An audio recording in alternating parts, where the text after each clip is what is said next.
వయస్సుతో వసంతమాడి వరించెలే తరాలతో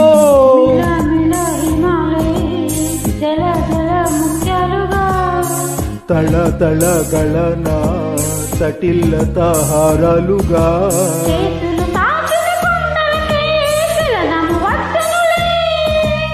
ముందుకు సాగిన ముచ్చటలో మువ్వలు పలికెనులే